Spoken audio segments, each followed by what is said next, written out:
I tell people my sister moved out west. You're a science teacher. Your husband, he renovates houses. You're thinking about moving, but you're gonna wait until the interest rates go down. That's not my story.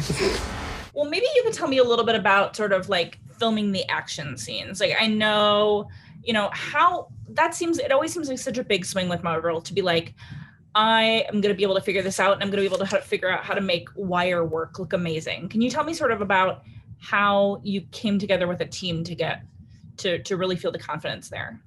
I cut together action sequences from about the last 30 years that I loved. And then I sat down with my producer in England and we looked at it, and that helped him work out what sort of choreographer I would like to work with.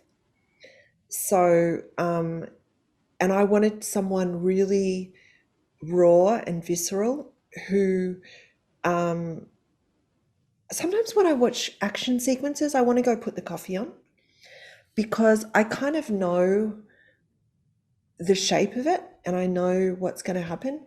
And what I was trying to avoid was I wanted it to feel fresh and I wanted it to feel like there were stakes in it.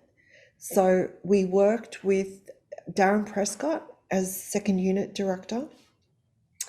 And then we worked with a beautiful fight choreographer in the UK and a Disney fight choreographer, James. So we had a lot of talk about creating something that felt truthful and raw.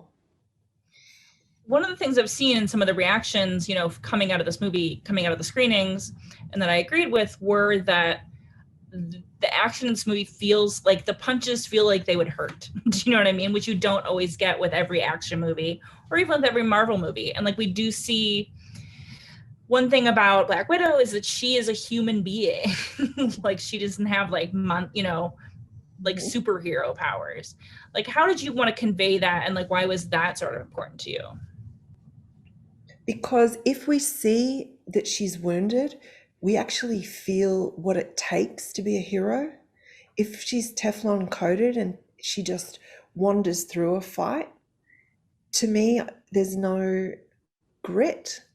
And I want to feel my heroes deserve to be loved. And what I love about her is you can't put her down. She's always gonna, like I love when she's hit and she gets back up.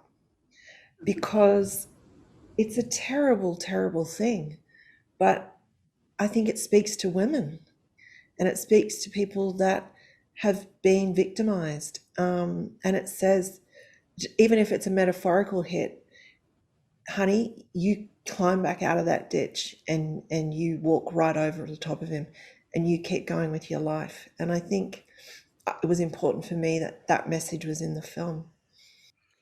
Yeah, I mean, watching this as a woman, I really did feel like the horrible things were happening to these women and to these young girls. And some of what really made that sink in was some of the sort of like, I don't know if it's found footage or images of women that you put in there, like here's all of the Black Widows or here's all the widows. Where did you find those kind of images or how did you sort of put all that footage together? We looked at found footage, real footage, and then we created footage to look like real footage. And we cast our widows from all across the world. So we had African widows, French widows, Norwegian widows, Korean, Chinese, British. And I think it was to talk to all women, it was important. Yeah. This movie was originally supposed to come out last year. Obviously some stuff happened that sort of didn't. How did you have you messed with it since? Do you know what I mean? Like, are there things that you have fiddled with or you turned it in, you've been done? We've been done. And what I'm really happy about is that people have been through such a hard time.